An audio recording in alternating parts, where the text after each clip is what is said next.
All right, guys. First off, as always, good day. I'm glad you're here. So before we begin, I would like to say if you're watching this video because you weren't uh, at school this week, I was there. I wish I could have seen you. I wish I could have be able to talk to you and teach you this lesson. But sadly, again, if you're watching this, uh, we didn't have the chance to. I didn't have a chance to see you. Because the thing is, I won't be back at all from here on out. Mr. Rivera is going to be taking over. Um, I have to have chemo starting next week on Monday, so chances are I won't be able to make uh, that many videos in the future. I might not be able to make them at all, depending how the chemo affects me. So just be aware of that. Okay, so don't be startled and don't be surprised if there's no more lecture videos and things like that. Okay, so let's go ahead and start with this lesson. We're gonna be talking about one of the major things is the Stalingrad fight, and then we're gonna talk about also the fighting in Africa. Okay. All right. So here is your warm-up picture. So the question is asking you, what is this artist trying to say about the relationship between Hitler, which I'm sure you can pick him out, and Stalin, the leader of Russia. Um, so what's he trying to say? Now, there's an old term.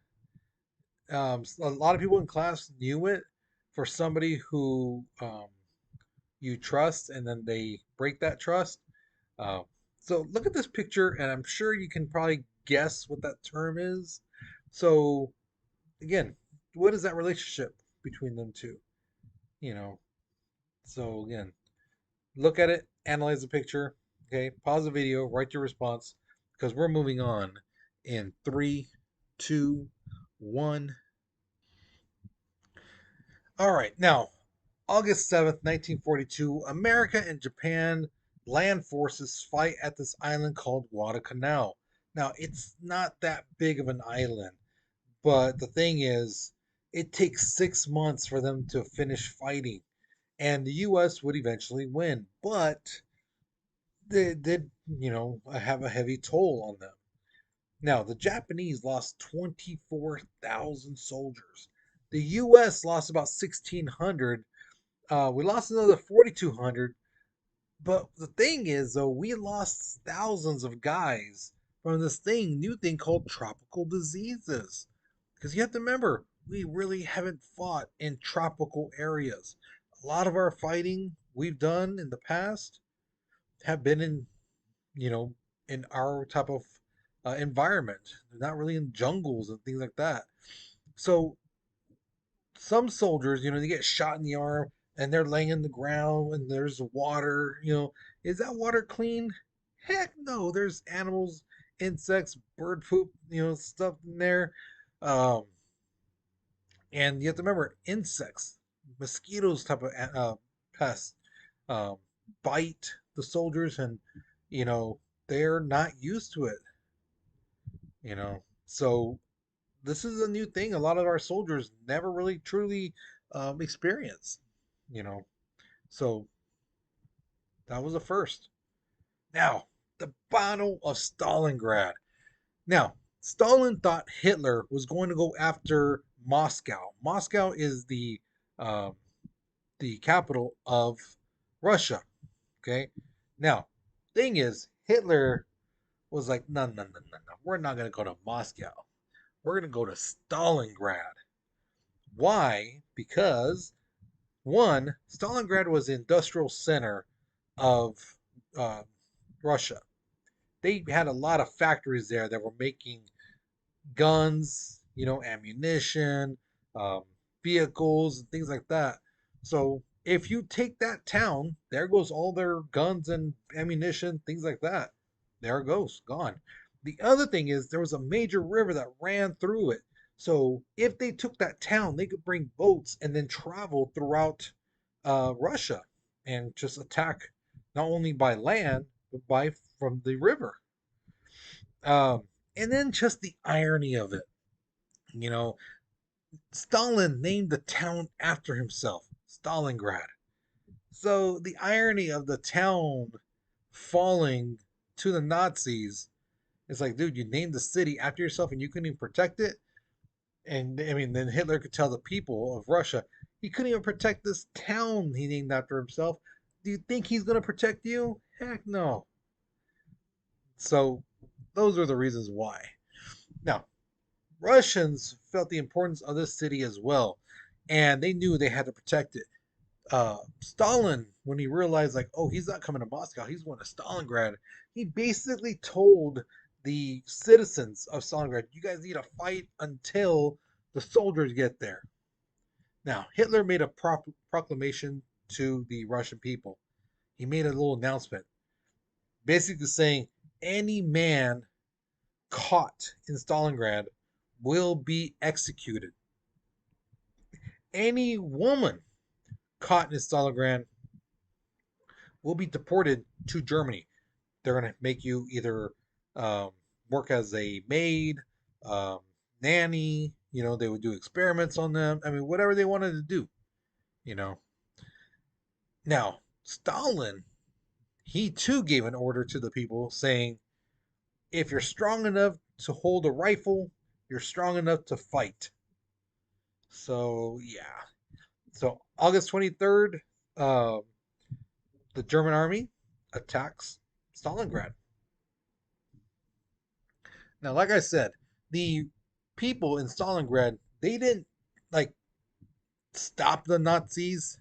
They just slowed them down. And then when the soldiers came, they too slowed the Nazis. They didn't stop them. The Nazis were coming in little by little by little, type of thing. Um, so Stalin then has a great idea, right? They just lost 200,000 men. He says, okay, why don't we load up all the food in Stalingrad on the train? So he gives the order. So they start loading up all kinds of food in the train, and then the train moves on. The citizens of Stalingrad are like, okay, cool, the food's safe. We're next. Where's our train? There ain't no train. Stalin leaves the people there, and he did this as a kind of like a way to motivate or inspire his troops, basically telling them, look at these guys are all you're all they have. So if you do not defend this city, they're going to be killed. And whose fault is it going to be? Yours. So you need to defend the city. Now the Germans use their planes, the Luftwaffe, to destroy cities, and attack and things like that. Okay. Tens of thousands of civilians are captured and put into slave labor in Germany and stuff like that. Men are executed. They really did kill them. Um, Factory workers, these guys who were making guns and some of that, making weapons, ammunition, they were told, no, no, no, you need to fight now. And they're like, well, we don't have any weapons. We have no guns. So we need to keep working so we can make guns for ourselves. Now, the women, so the citizens who were not captured just yet, they would dig trenches, basically a line in the ground. This way the soldiers can fall back, get to the position, start shooting at the Nazis and things like that. Um, and once that area got taken over, they would dig another trench. Now the Nazis kept pushing the Russians back and back and back. They were not really stopping them in any which way. So being beaten, Stalin basically tells his commanding officers, he gives them order 227, basically literally drawing a line in the ground, and tells them, we are not going behind this line. If any citizen or soldier crosses this line, tries to get past me, you will face a trial, and you notice I'm using quotations, and you might be executed. In reality, yeah, they're going to kill him.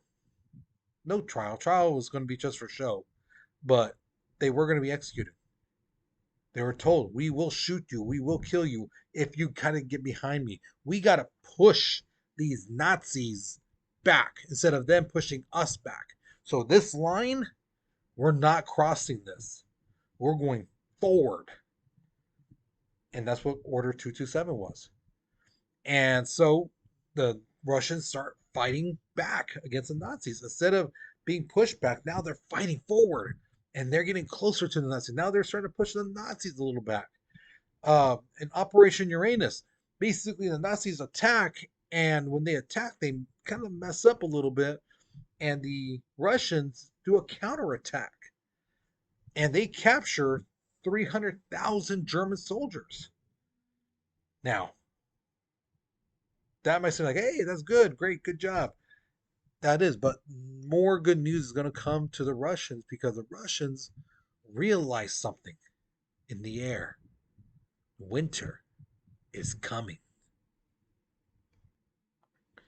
Now, for those of you guys who've been with me for the past several months, you should remember the lessons with how Russian winters are. All right. So, with that being said, the Russians realize, we have a great opportunity here. The Nazis are getting supplies from roads and things like that.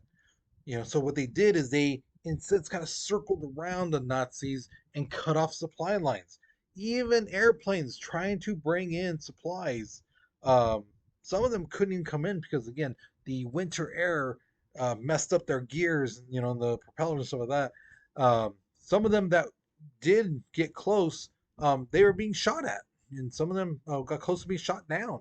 So the Nazis couldn't give those soldiers any ammunition, food, even decent clothing. Because you have to remember, when they started the attack on Stalingrad, it was during the spring, summer time.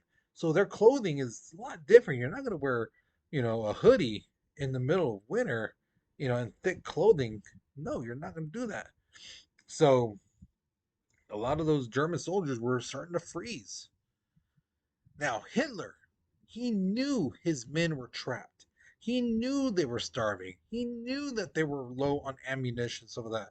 They were calling for this stuff. And he sends a message back to them. Don't surrender. Fight to the end. Fight to the last man. Go at them with your guns. Use them as clubs. And a lot of Nazi soldiers are like, is he joking? Is he serious? Now I illustrated in class with people, in the back. I was in the front where the projector is, and I basically told them, if I was charging at you between here and now, and you had a gun, and I just had an empty rifle coming at you looked like a baseball bat coming at you, what would you do? And every single student said, I'd shoot you. Exactly. That's what Hitler's telling them. Charge them, even though they have guns, even though they're right in front of you and they'll gladly kill you. Charge them, fight to the last man. These guys were like, no, we're not doing that. So in February 1943, the Russian troops captured nearly 100,000 Nazi soldiers, and that's what you see in that top picture right there. That's 100,000 people you see going all the way around to the back, and you see that little line. That's 100,000 men right there. Now, the thing is, most of them would die in the prison camps from starvation, disease.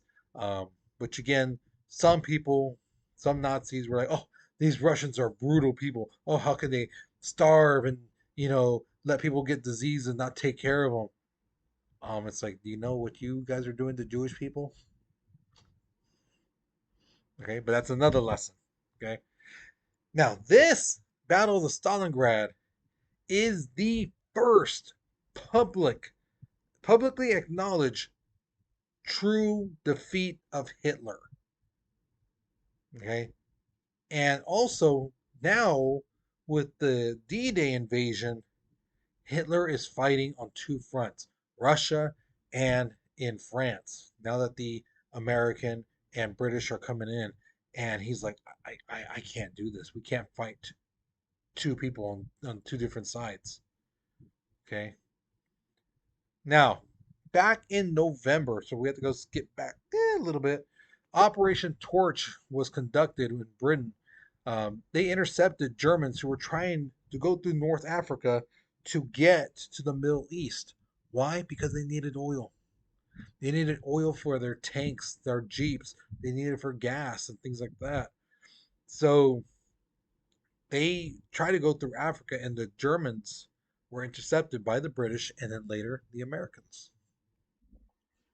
So January 14th through the 24th, 1943, the Allies had this thing called the Casablanca Conference, where they basically got together and talked about like possibilities, strategy, things like that. And the big thing that came out of this was that FDR, President Roosevelt, and the Prime Minister of Britain, Winston Churchill, announced that only an unconditional surrender will be accepted by the Axis power, meaning that when World War One ended, they called it armistice. Basically, you don't shoot at us, we won't shoot at you. It's kind of like a truce type of thing until they brokered a peace deal. This, on the other hand, means unconditional surrender. The other side, the Axis power, would have to basically give their weapons up, be taken prisoner, and things like that. No, oh, you stay on your side, we'll stay on our side type of thing. No, you turn in your weapons, you surrender yourself. That's the only type of surrender we'll take, and then we'll talk peace.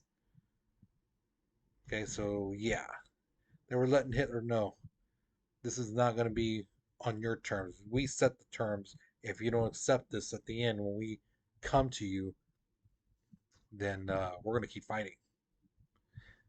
February 19th through the 25th, American troops, they're in Africa already. They're making their way through, but this is the first time they're truly tested at the Kasserine Pass. Okay.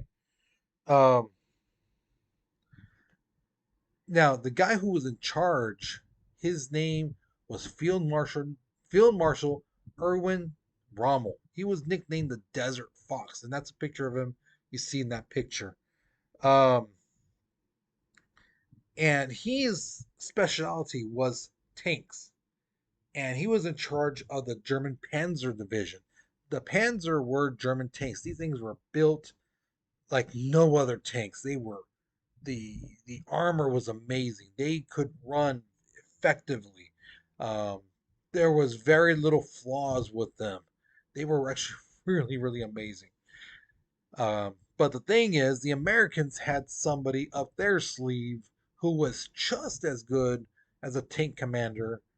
And this guy also was a military historian. And that guy's name was General George Patton. And so Patton, Rommel, the British had this guy named Montgomery. These guys are very smart militarily, but the Allies are able to beat Rommel. The Axis power on May 12th surrender at Tanzania, and basically once they surrender at Tanzania, uh, the North Africa area is theirs. And by July 10th, um, they decide, you know what? Now that we've taken Africa, let's take over Italy. And once they do that, they gain control of the Mediterranean Sea. And then 9 days later, they're bombing Rome. Now, there's a lot of Italians who were like, oh my God, how could this happen to us? You know, and they're looking at their leader, Benito Mussolini, and they're like, dude, you suck. Why aren't you doing something? You're supposed to be El Duce, the boss, the chingon, What are you doing? You're not doing none. So what they did is something like what we have in our country. We don't want somebody to be the leader anymore. Be a governor or whatever, mayor. We have a thing called a recall. We can have them kicked out, and then put somebody else in charge. In other places of the world, they have that same thing, but it's called a vote of no confidence, and that's what they do to Mussolini. They basically vote him out, and they arrest him. Well, I use the word arrest loosely. They basically executed him. They strung him up and they hung him on the lamp post. Him and his mistress, if I remember right. Yeah. And martial law is declared in Italy. Now, September 8th, the Italian government basically said, you know what? We're out of this war. We surrender. When the Germans hear that the Italians surrendered, the Germans were really, really ticked off. And they were like, well, you know, if you surrender, we're going to take over your country. So on October 6th, the Italian government says, well, you know what? If Germany is dead serious about attacking us and trying to take us over, we're going to declare war on Germany and we're going to join on the side of the Allies. Guys, that'd be like uh, you and your friends finding some other people and their friends, and then all of a sudden, after you kick the crap out of one of them, they decide to join your side. Does that make sense? Does that really make sense? Okay, this is what I mean. This is the amazing things about history. So there were some people who said, "Yeah, we should accept Italy's help," things like that. But then there were some people like, "No, we just fought Italy 3 months ago, and now you want them as our friend? That's stupid." Okay, so it had like a mixed reaction to that. All right, so here's my question to you. What are your thoughts about Order 227? So, again, if you didn't watch the lecture video, you didn't listen to it at all, go back to Stalingrad and rewatch that part, okay? And I explained very well what Order 227 was. And tell me, do you think that was the right move and why? Okay? Why was that a right move? Or if you say, no, no, no, they could have done things differently, explain what could they have done differently. Why do you think that would have worked? Okay, so think about it, write your response. Okay, once you are finished with this question, you're done with this lesson. Okay, so with that being said, you guys, um, it was a pleasure being there at the school to see you guys and things like that, to teach you. Again, for those of you guys who are watching who was not at school this past week, um, I really wish you were there. It would have been nice to see you, but yeah. So I'll see you guys next year. For those of you guys who are sophomores and juniors, I will see you guys next year, more than likely in like September, more than likely, because again, I'm gonna be doing several treatments of chemo, and that's gonna take some time. Um, for those of you guys who are seniors, I wish you the best. I, wish I could have been at the graduation to see you guys walk, but when you guys will be walking, I'll be having chemo pumped through me, you know. So, yeah, I just wish I could have been there. So, again, I wish you the best, um, all the luck in the world. Just keep your head down, your nose clean, and focus on your goals, and you guys will do well. Okay? So, guys, take care, be safe, and I'll see you guys later, okay?